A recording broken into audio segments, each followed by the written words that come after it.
आज का चैप्टर है अपना चैप्टर 11 मेंसुरेशन। अब सबसे पहले बात आती है कि मेंसुरेशन चैप्टर के नेम का मीन क्या होता है। तो मेंसुरेशन जो अपन देखते हैं कि अपने कई बार फेस्टिवल होते हैं या फिर अपने घर पे कोई ओकेजन होता है, तो उस टाइम के अंदर अपन अपने घर को डेकोरेट करना चाहता है और डेकोरेट करने के लिए कई अलग अलग आइडियाज अपन लगाते हैं। जैसे अपन देखते हैं कि अपन जैसे घर को अगर डेकोरेट करना है तो सबसे पहले अपने सीधा सा एग्जांपल होता है कि अपन घर पे जो दीवारें होती है तो दीवारों पे अपन कलर करवाते हैं, या फिर अपन जो दीवारों पे कलर हो रखा है तो उसके ऊपर अपन वॉलपेपर लगवाते हैं, या फिर और भी कई दूसरे आइडियाज होते हैं जिसको अपन उस पर अप्लाई करते हैं। तो अपन देखते हैं कि अगर जो भी अपन दीवारों पे जब कलर करवाते हैं तो कितने कलर की जरूरत होगी, कितना पेंट लगेगा उसके अंदर, या फिर कोई वॉलपेपर अगर अपन वहाँ पे सेट करवाना चाहते हैं तो कितने वॉलपेपर की जरूरत पड़ेगी। तो उन सबको निकालने के लिए अपन मेंसुरेशन को यूज में लेते हैं। जैसे अपन देखते हैं कि जितना दीवार का एरिया होगा तो उसी के हिसाब से अपन को जो कलर वगैरह है वो लगेगा। अगर एरिया ज्यादा है तो कलर ज्यादा लगेगा, एरिया कम है तो कलर कम लगेगा। इसी तरीके से अपने वॉलपेपर वगैरह के साथ में होता है कि अगर एरिया अगर ज्यादा है, कोई दीवार अगर ज्यादा बड़ी है, उसका एरिया ज्यादा बड़ा है, तो अपन के जो वॉलपेपर लगने वाला है वो भी ज्यादा लगेगा। और इसी तरीके से अगर वॉल अगर कम है, उसका एरिया कम है, तो अपने जो लगने वाला जो वॉलपेपर है या उसके ऊपर लगने वाला जो पेंट है उसकी भी क्वांटिटी अपने कम लगेगी। तो इसी तरीके से अपने मेंसुरेशन और भी कई चीजों में यूज होता है। जैसे एग्जांपल के तौर पे अपन देखते हैं कि जैसे कोई अंडर कंस्ट्रक्शन कोई घर वगैरह है जिसके ऊपर जो फ्लोर है उस फ्लोर पे अपन टाइल्स वगैरह लगवाते हैं, तो जितने फ्लोर का एरिया रहेगा तो उसी के हिसाब से अपने उस पर टाइल्स लगेगी। और एज ए अपन देखते हैं कि कोई घर है उसके अंदर जितना फ्लोर है तो उस फ्लोर के अंदर लगने वाले जो टाइल्स है तो कितनी टाइल्स लगेगी उसके अंदर नंबर ऑफ टाइल्स निकालने के लिए अपन भी उस एरिया को यूज में लेते हैं, मेंसुरेशन को यूज में लिया जाता है। जैसे जो भी अपने घर पे जो रूम होता है उस रूम की जो एरिया होता है उस एरिया को टाइल के एरिया के हिसाब से कंपेयर करवा के तो नंबर ऑफ टाइल्स को निकाला जाता है। उसके अलावा भी कई जगह जैसे अपन देखते हैं कि जो डिजाइन वगैरह जो बनाई जाती है, कोई भी जैसे टाइल्स की जो डिजाइन होती है या फिर ग्राफिक्स जो भी तैयार किए जाते हैं उसके अंदर भी एरिया को यूज में लिया जाता है, मेंसुरेशन को यूज में लिया जाता है। अब सबसे पहले देखते हैं अपन मेंसुरेशन के 3 पार्ट्स होते हैं। अब कौन कौन से पार्ट्स होते हैं वो देखते हैं। सबसे पहले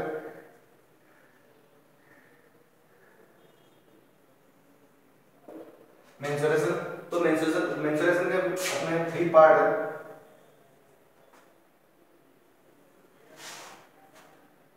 मेंसुरेशन के 3 पार्ट है। सबसे पहले पार्ट आता है एरिया का, सेकंड पार्ट आता है अपने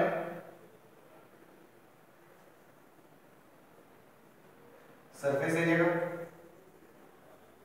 थर्ड पार्ट आता है अपने वॉल्यूम का। एरिया, सरफेस एरिया और वॉल्यूम, ये तीनों पार्ट ही मेंसुरेशन के हैं। और जो भी अपन देखते हैं कि जो जिसके बारे में अभी अपन ने पढ़ा था कि इनके यूज कहाँ होता है, अपने घरों के अंदर यूज होते हैं, जो भी अपने ऑफिस वगैरह होते हैं या फिर कोई भी अंडर कंस्ट्रक्शन जो साइट्स होती है उनके अंदर इन चीजों को यूज में लिया जाता है, एरिया, सरफेस एरिया या फिर वॉल्यूम। तो इन तीनों के अलग अलग यूज होते हैं। कहाँ इनका अलग अलग यूज होता है वो देखते हैं अपन। तो सबसे पहली बात आती है अपने एरिया की, जिसके बारे में आज अपन एरिया के बारे में पढ़ेंगे। तो सबसे पहले बात आती है एरिया की। तो एरिया जो है वो एक 2D शेप्स के लिए यूज में लिया जाता है। 2D शेप्स में ही यूज में आएगा।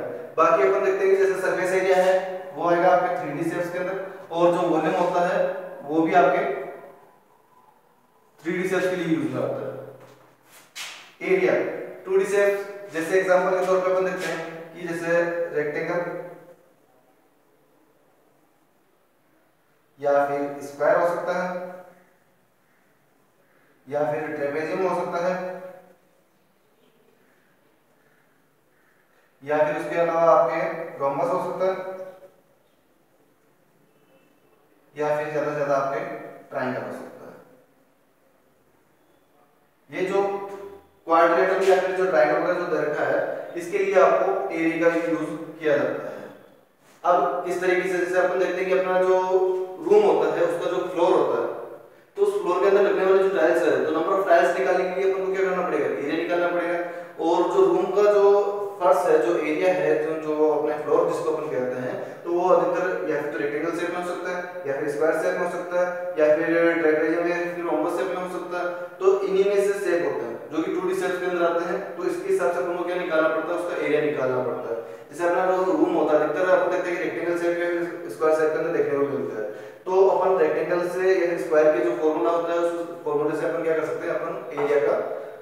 निकाल सकते हैं। और एरिया निकाल के अपन नंबर ऑफ जो भी टाइल्स वगैरह होती है, फिर अपने को जो दीवार है तो दीवार को भी अपने जैसे कि अपन के स्क्वायर या फिर रेक्टेंगल शेप में हो सकती है, तो उसका भी अपन एरिया निकाल के अपन किसी भी चीज को अप्लाई करने के लिए, जैसे कोई पेंट वगैरह तो कितना पेंट लगेगा उसकी क्वांटिटी निकाल सकते हैं, या फिर लगने वाला जो वॉलपेपर है उसकी क्वांटिटी अपन निकाल सकते हैं, कितना वॉलपेपर लगेगा उसके अंदर, कम लगेगा, ज्यादा लगेगा या कितना लगेगा, तो उसको अपन निकाल सकते हैं। या फिर एक दीवार से दूसरी दीवार को अपन कंपेयर कर सकते हैं कि दोनों दीवारों में से जैसे एरिया किसका ज्यादा है। तो इस तरीके से अपन देखते हैं कि रेक्टेंगल, स्क्वायर, ट्रेपेजियम, रोम्बस और ट्रायंगल इनके अलग अलग फॉर्मूला होते हैं, जिसके बारे में अपन बाद में डिस्कस करेंगे। तो पहले तो अपन एरिया के बारे में डिस्कस करेंगे, एरिया होता क्या है, कहाँ यूज आता है इसका।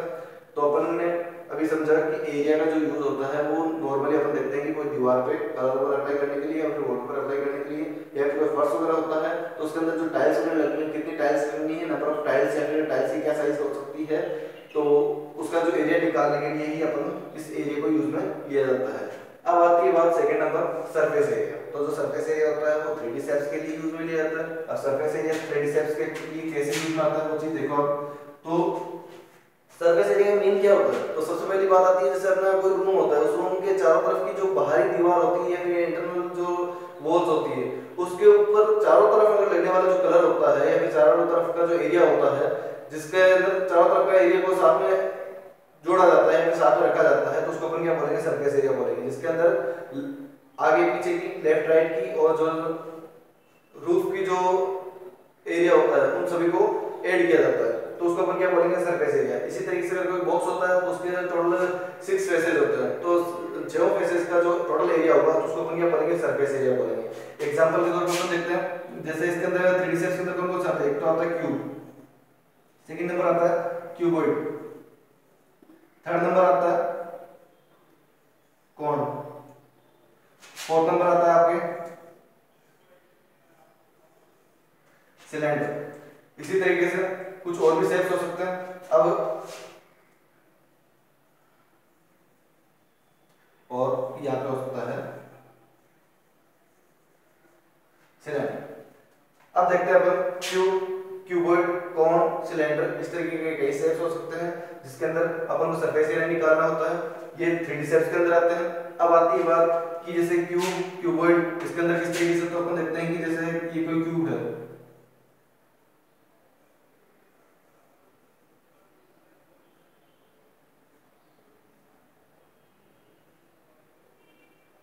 जैसे ये क्यूब दे रखा है, एक नॉर्मली अपने कोई बॉक्स जैसा हो सकता है। अब इसके बाहर का जो एरिया होता है, जैसे ये वाला एरिया है, जैसे ऊपर वाला फेस है, या फिर ये सामने वाला फेस दिख रहा है अपन को, या फिर नीचे वाला जो फेस है, या फिर साइड वाला फेस जो आपको दिख रहा है, या फिर राइट साइड वाला जो फेस है, ये चारों तरफ का जो फेस होता है या फिर जो टाइप का जो फेस होता है, उन फेस पर लगने वाला टोटल कलर होता है। या फिर अपन देखते हैं कि इस टाइप का कोई बॉक्स होता है जिसको अपन एक एज ए गिफ्ट किसी को देते हैं प्रेजेंट के तौर पर, तो उसके ऊपर अगर अपन कोई रैपिंग पेपर लगाते हैं, गिफ्ट पेपर वाला जो पेपर होता है वो लगाते हैं, तो उस पर लगने वाला टोटल पेपर जो होगा वो एक सरफेस एरिया के हिसाब से लगेगा कि उसकी जो साइज होगी उसको अपन सरफेस एरिया से निकाल सकते हैं। मतलब 6 फेस का टोटल एरिया निकाल लो तो उसको आपस में ऐड करोगे तो उसको क्या बोलेंगे, अपन सरफेस एरिया बोलेंगे। इसी तरीके से अपन देखते हैं थर्ड नंबर जो टॉपिक आता है जो है वॉल्यूम। तो वॉल्यूम के अंदर क्या होता है कि जैसे कोई बॉक्स है या फिर कोई बोतल है, इस बोतल के अंदर उसके अंदर जितना स्पेस ज्यादा होगा उतनी ही क्वांटिटी उसमें पानी की या फिर ऑयल की आएगी। जैसे अपन देखते हैं कि जैसे इसको सिलेंडर है,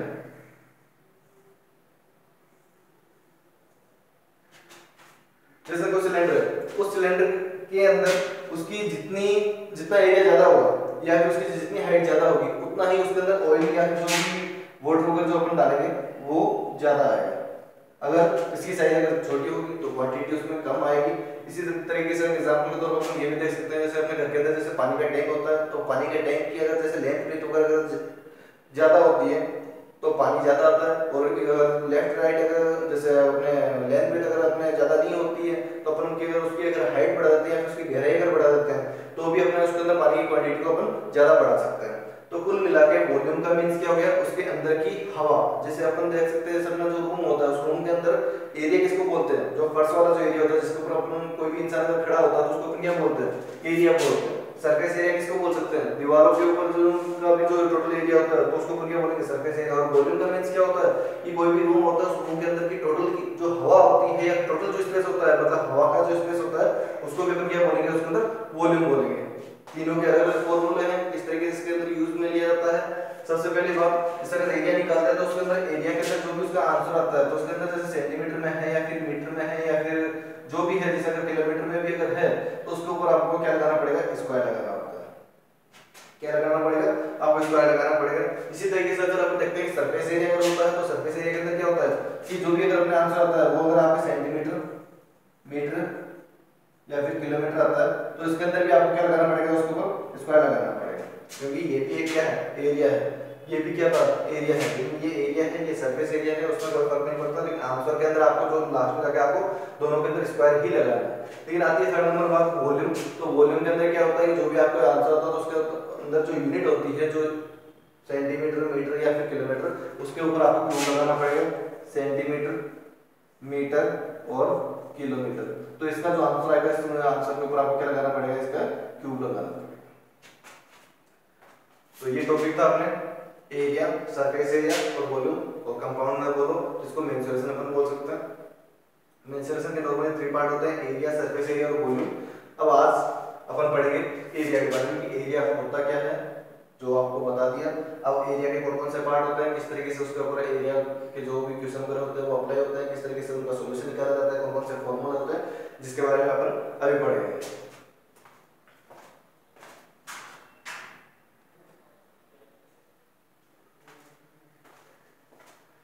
अब आती बात एरिया।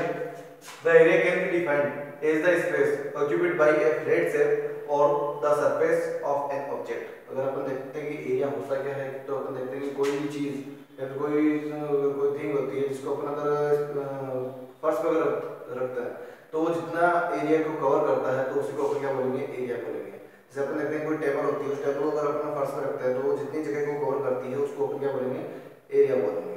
तो area is measured in square units such as centimetre square, metre square या किलोमीटर स्क्वायर। कोई भी अगर एरिया को आपको अगर मेजर करना है तो उसके जो आंसर आने पर जो यूनिट होती है उसके आगे आपको सेंटीमीटर स्क्वायर या फिर मीटर स्क्वायर या फिर किलोमीटर स्क्वायर को यूज में लेना होता है।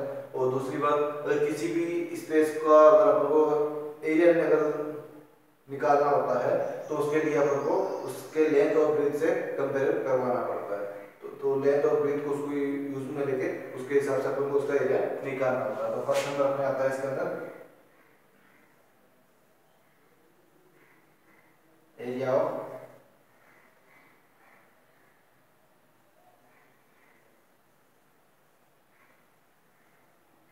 ट्रेपेजियम। अब एरिया ऑफ ट्रेपेजियम होता क्या है, तो सबसे पहले अपन ट्रेपेजियम के बारे में देखेंगे। तो ट्रेपेजियम कुछ इस टाइप का हो सकता है।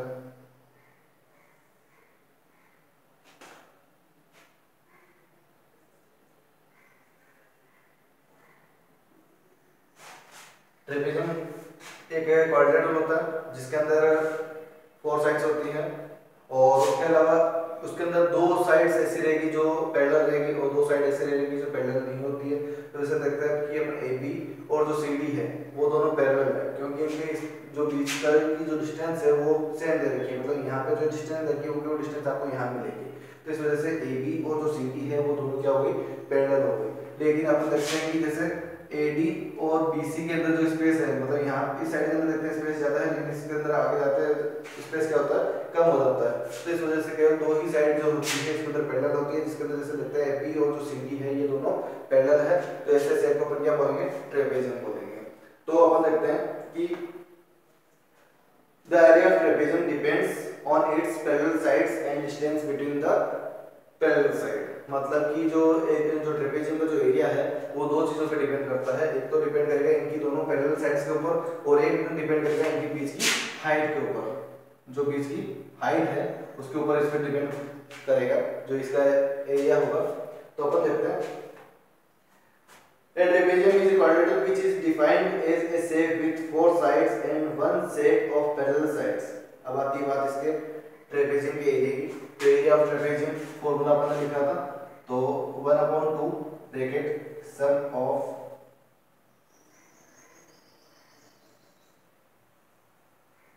Parallel sides multi height. ये फॉर्मूला देखकर जिसके अंदर अपन कोई भी ट्रेपेजियम का अगर एरिया निकालना होता है तो आपको इस फॉर्मूले को यूज लेना पड़ेगा। और अपन ने पहले ही पढ़ा था कि जो ट्रेपेजियम होता है वो दो चीजों पर डिपेंड करता है, एक तो उसकी पैरेलल साइड्स के ऊपर, एक तो उसके बीच की डिस्टेंस पे, डिस्टेंस बोलो या फिर उसकी हाइट बोलो, बात एक ही होती है।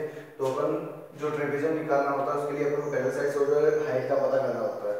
तो जैसे कोई ये क्वेश्चन अगर दे रखा है तो इस क्वेश्चन के अंदर जैसे अगर ये दे रखा है कि आपको ये 6 सेंटीमीटर दे रखी है और ये आपको 4 सेंटीमीटर दे रखी है और बीच में जो ये दे रखा है ये समझ लो 5 सेंटीमीटर अगर आपको डिस्टेंस दे रखी है तो अपन इसका एरिया किस तरीके से निकालेंगे। तो सबसे पहले इसको अप्लाई करना होता है। तो जैसे 1/2 का 1/2 आना है सम ऑफ पैरेलल साइड्स, तो ये 6 सेंटीमीटर और 4 सेंटीमीटर इसकी क्या हुई, इसकी पैरेलल साइड्स है। तो सम का मींस क्या हो गया, ऐड करना दोनों को, तो 6 सेंटीमीटर प्लस 4 सेंटीमीटर हो जाएगा। तो 6 centimetre plus 4 centimetre bracket close करना, मल्टी इसकी हाइट क्या हो जाएगी 5 सेंटीमीटर दे रखी है तो 5 सेंटीमीटर इसको लिख दो। अब उसके बाद क्या होगा 1/2 मल्टी 6 और 4 क्या हो जाता है 10 सेंटीमीटर हो जाता है। 10 सेंटीमीटर दे देंगे, मल्टी क्या हो जाएगी 5 सेंटीमीटर है तो 5 सेंटीमीटर देंगे। फिर 2 की टेबल से 10 5 टाइम होता है तो 5 से 10 होता है, 5 मल्टी 5 करेंगे 5 5 से क्या होता है 25 होता है तो 25 सेंटीमीटर। आगे चीज समझो। और 25 सेंटीमीटर। अब ये एरिया निकाला है तो मैंने स्टार्टिंग में बोला था कि इसका जो आंसर होता है उसको डिफाइन किस तरीके से किया जाता है, स्क्वायर मीटर के अंदर किया जाता है। तो 25 सेंटीमीटर आगे क्या हो जाएगा इसके ऊपर स्क्वायर लगाना है। तो इस तरीके से आप ट्रेपेजियम का अगर एरिया निकालना होता है तो इस तरीके से आप निकाल सकते हो। वापस अपन समझेंगे एक बार कि ट्रेपेजियम का फॉर्मूला क्या होता है 1/2 bracket sum of parallel sides multi height. तो सबसे पहले सम ऑफ पैरेलल साइड्स कौन सी है और उसकी हाइट कौन सी है उसका पता करेंगे तुम। तो AB और CD जो है ये इसमें पैरेलल साइड्स दे रखी है और जो AD और जो BC ये पैरेलल नहीं है। अब क्यों नहीं है वो भी देखो देखेंगे। जैसे AB और CD जो है इसके बीच का स्पेस शुरू से लेकर एंड तक इक्वल है, लेकिन अगर अपन देखें AD और BC ये दोनों इक्वल नहीं है, मतलब बीच का जो स्पेस है इनके बीच का स्पेस जो है वो इक्वल नहीं होने की वजह से अपन इनको पैरेलल लिखेंगे। पैरेलल अगर AB और CD है उनकी जो साइड दे रखी है वो आपको दे रखी है 6 सेंटीमीटर और 4 सेंटीमीटर दे रखी है और उनके बीच का जो डिस्टेंस है वो कितनी दे रखी है 5 सेंटीमीटर दे रखी है। तो इन सब वैल्यूज को अपन फार्मूला में अप्लाई करेंगे। तो सबसे पहले 1/2 को 1/2 सम ऑफ पैरेलल साइड्स 6 सेंटीमीटर और 4 सेंटीमीटर और 6 सेंटीमीटर और 4 सेंटीमीटर सम दिया हुआ है प्लस करने के लिए यहां बीच में प्लस कर देंगे और मल्टी का मल्टी आ गया। और हाइट कितनी दे रखी 5 सेंटीमीटर दे रखी तो 5 सेंटीमीटर को इसके अंदर सेट कर दिया अपन ने। अब क्या करेंगे 1/2 को 1/2 ब्रैकेट मल्टी 6 और 4 टोटल हो गया 10 सेंटीमीटर 10 सेंटीमीटर लिख दिया। यहां पे कोसाइन था तो यहां पे मल्टीप्लाई लगा दिया। यहां मल्टीप्लाई का मल्टीप्लाई 5 सेंटीमीटर का 5 सेंटीमीटर। अब 2 की टेबल से 10 5 टाइम और इधर 5 देंगे तो 5 5 क्या होगा 25 सेंटीमीटर स्क्वायर। तो इस तरीके से अपन को एक ट्रेपेजियम के एरिया की वैल्यू अपन ने निकाल दिया।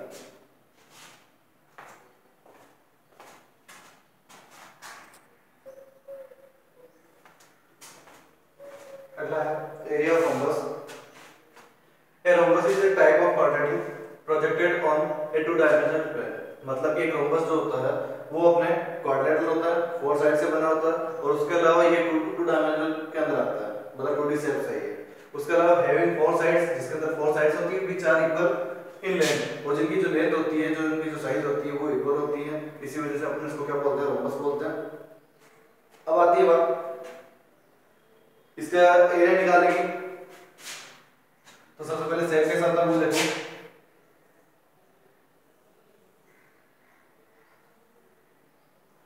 कुछ सेट इस टाइप का होता है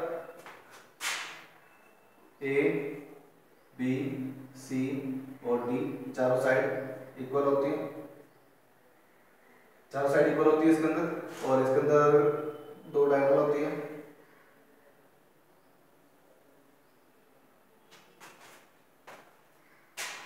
अब अगर अपन इसका फॉर्मूला देखें एरिया ऑफ रोम्बस का, तो सबसे पहले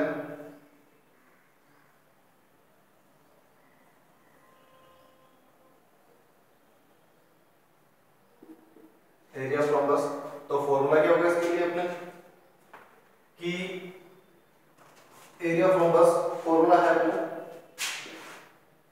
1/2 equal product of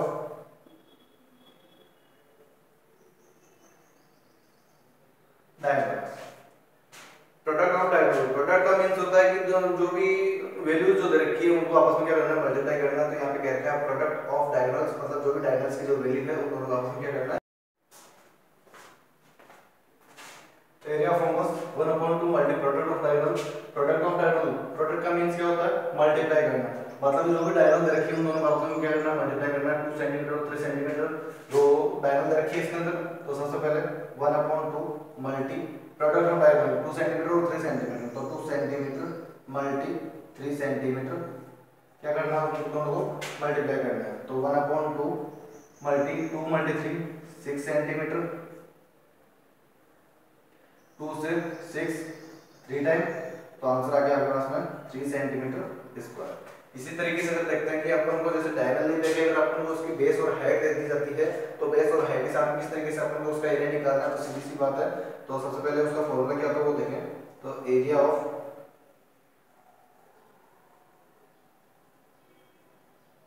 rhombus equal base multi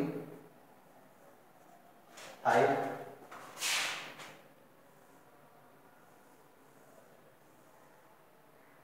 A B C और डी दे रखा है, तो जिसके अंदर ए बी सी डी दे रखा है, और इसके अंदर ए बी के अंदर जैसे बेस दे दिया अपन ने जैसे 6 सेंटीमीटर, और जो हाइट है इसकी वो दे दिया अपन ने इसकी 4 सेंटीमीटर। अपन को इसका एरिया निकालना है, तो एरिया ऑफ रोम्बस बेस क्या दे रखा है आपको 6 सेंटीमीटर दे रखा है, तो 6 सेंटीमीटर मल्टी इसकी हाइट दे रखी है आपको 4 सेंटीमीटर, तो 4 सेंटीमीटर, दोनों को क्या करना है आपस में मल्टीप्लाई करना है, तो 6 4 क्या होता है 24 होता है, तो 24 सेंटीमीटर स्क्वायर, ये क्या आ गया आंसर हो गया। तो वापस समझेंगे अपन एरिया ऑफ रोम्बस, दो फॉर्मूले दे रखे हैं, दोनों को क्वेश्चन के हिसाब से अपन को अप्लाई करना है, दोनों में से कौन सा फॉर्मूला है उस क्वेश्चन के हिसाब से लिखेंगे। अगर आपको दोनों डायगोनल दे रखी है क्वेश्चन के अंदर, दो डायगोनल दे रखी है, उनकी दोनों की वैल्यू दे रखी है अगर आपको, तो आप इस फॉर्मूले से अपन सोल्व कर सकते हैं। फॉर्मूला है आपके 1/2 मल्टी प्रोडक्ट ऑफ डायगोनल, और इसी तरीके से अगर आपको क्वेश्चन के अंदर आपको उसका रोम्बस का बेस और उसकी हाइट दे रखी है, तो आपको area of rhombus base multi height वाला फॉर्मूला लगा के आपको उसको सोल्व करना पड़ेगा।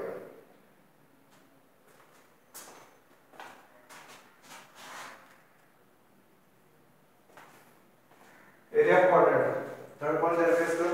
अब क्वाड्रेटर क्या होता है वो नॉर्मली अपन जानते हैं, क्वाड्रेटर मतलब ऐसे सेट को बोलेंगे जिसके अंदर नॉर्मली 4 साइड्स होती है।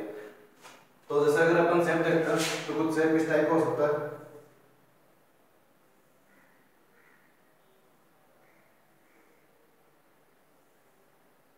कुछ इस तरीके का शेप हो सकता है, जिसको अपन क्या बोलेंगे क्वाड्रेटर बोलेंगे। अब क्वाड्रेटर को के बीच में अगर अपन एक डायगोनल बना देते हैं, तो डायगोनल बनाने के बाद में ये क्या होता है, ये दो ट्रायंगल्स में डिवाइड करता है। तो अपन देखते हैं यहाँ पे अगर मैंने एक डायगोनल अगर बनाई है यहाँ बीच में,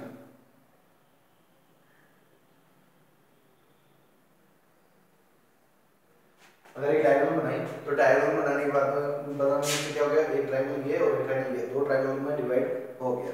अब अपन देखते हैं कि इसका अगर एरिया निकालना होता है, अगर क्वाड्रेटर का अगर एरिया निकालना होता है तो किस तरीके से अपन निकालते हैं, तो इसके लिए भी एक फॉर्मूला दे रखा है।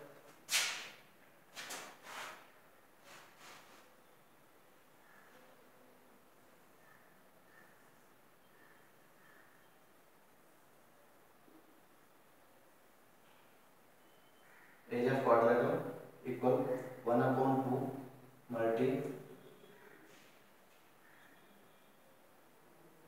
Diagonal bracket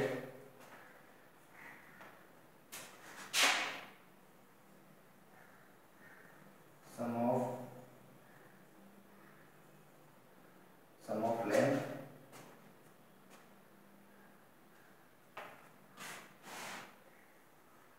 of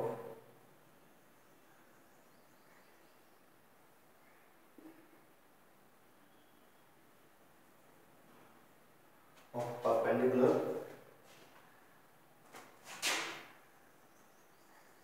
on the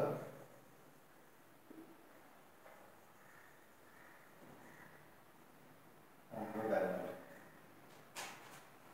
अपन देखते हैं कि जैसे एरिया ऑफ क्वाड्रेटर फॉर्मूला क्या होता है, 1/2 मल्टी डायगोनल ब्रैकेट के अंदर आ जाएगा sum of length of perpendicular on the diagonal. जैसे अगर आप देखते हैं जैसे ये मैं आपको एक क्वाड्रेटर रखा है, इसके अंदर अपन ने एक डायगोनल तो होती है, एक परपेंडिकुलर होता है यहाँ पे और एक परपेंडिकुलर होता है यहाँ पे, इस तरीके का शेप होता है और इस तरीके के क्वेश्चन आते हैं। तो इसके अंदर अगर आपको ये जो साइज है वो दे दी आपको जैसे 200 मीटर, और यह दे दी आपको जैसे 60 मीटर, और ये दे दी आपको जैसे 80 मीटर। अब आपको इसका एरिया निकालना है, तो किस तरीके से निकलेगा, ये पूरा कोई फील्ड हो सकता है, कोई भी आपको क्वेश्चन में दे सकता है। इसका अगर आपको एरिया पूछा जाता है कि कोऑर्डिनेट सेप में कुछ सेप है, कोई डायग्राम दे रखा है, कोई फिगर है जिसके अंदर आपको डायगोनल दे रखी है और दो परपेंडिकुलर दे रखे हैं, अब उसका एरिया निकालना है। तो उसके लिए फॉर्मूला होता है area quadrilateral equal 1/2 multi diagonal bracket के अंदर sum of length of perpendicular on the diagonal. किस तरीके से अप्लाई करना है वो चीज देखो, 1/2 को 1/2 हेल्थ से लिखना है, मल्टी डायगोनल जो रखी है, तो डायगोनल इस तरीके से होगी, ये वाली जो डायगोनल है बड़ी वाली, तो जिसकी साइज रखी है आपको 200 मीटर, तो यहाँ पे हो जाएगा आपके 200 मीटर। वहाँ पे ब्रैकेट के अंदर हो जाएगा sum of length of perpendicular on the diagonal, तो इस डायगोनल के ऊपर जो दो परपेंडिकुलर है उसकी साइज को आपको क्या करना है, प्लस करना है। तो 60 मीटर और 80 मीटर ये दो उसके क्या हो गए, परपेंडिकुलर हो गए, तो ब्रैकेट के अंदर हो जाएगा 6 metre plus 80 metre 1/2 multi 200 multi 60 और 80 कितना हो गया, 80 और 60 140 मीटर। अब क्या करेंगे, इसके अंदर 2 की टेबल से कट करेंगे तो 200 जाएगा 100 टाइम, अब करेंगे 100 से तो यहाँ पे हो जाएगा 140 और 20 लग जाएंगे इसके आगे, तो हो गया टोटल 14,000 मीटर स्क्वायर इसका एरिया। तो इस तरीके से अपन इस क्वेश्चन को सोल्व करेंगे। वापस देखेंगे एरिया क्वाड्रेंटल, फॉर्मूला होता है 1/2 मल्टी डायगोनल ब्रैकेट के अंदर sum of length of perpendicular on the diagonal, तो ये फॉर्मूला है। तो जिसके अंदर आपको डायगोनल जो दे रखी है 200 मीटर दे रखी है और दो परपेंडिकुलर, एक तो दे रखा है 60 मीटर का और दूसरा दे रखा है 80 मीटर का, तो इसके साथ आपको क्वेश्चन सोल्व करना है। तो डायगोनल की जगह पे 200 लिख दिया और sum of length of perpendicular on the diagonal लिख दिया 60 मीटर और 80 मीटर, दोनों को प्लस करना है। तो 60 और 80 टोटल कितना होता है आपके 140 होता है, तो 140 मीटर लिख दिया यहाँ पे, और 200 पे 200 लिख दिया 1/2, तो 2 टेबल से 200 को कट किया तो 100 टाइम होता है, और 100 को जब 140 से मल्टीप्लाई करेंगे तो बाय ऑफ आपके 14,000 मीटर स्क्वायर, क्योंकि एरिया है तो सीधी सी बात है मीटर के ऊपर स्क्वायर लगाना ही है आपको। तो इस तरीके से ये होता है।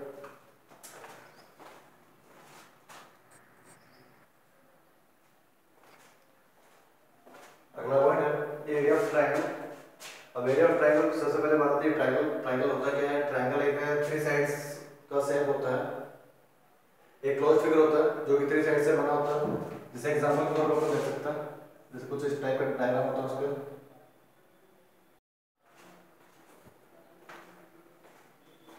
Area of triangle. ट्रायंगल एक क्लोज फिगर होता है जो 3 साइड से बना होता है।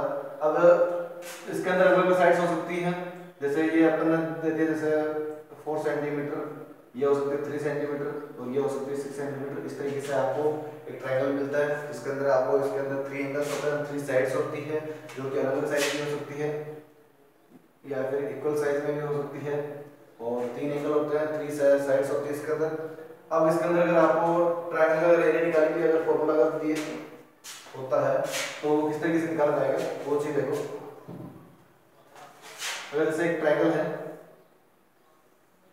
इसके अंदर बेस आपको दे रखा है जैसे 6 सेंटीमीटर और इसकी जो हाइट है वो 3 सेंटीमीटर दे रखी है, तो किस तरीके से इसका निकाला जाएगा। तो एरिया ऑफ ट्रायंगल फॉर्मूला होता है आपके लिए 1/2 मल्टी बेस मल्टी हाइट। तो 1/2 मल्टी बेस आपको दे रखा है 6 सेंटीमीटर और इसकी हाइट दे रखी है मल्टी 3 सेंटीमीटर। तो 2 की टेबल से अगर 6 को कट करो तो 3 सेंटीमीटर आता है, और 3 सेंटीमीटर मल्टी 3 सेंटीमीटर हो जाता है आपके 9 सेंटीमीटर स्क्वायर। ये इसका आंसर है।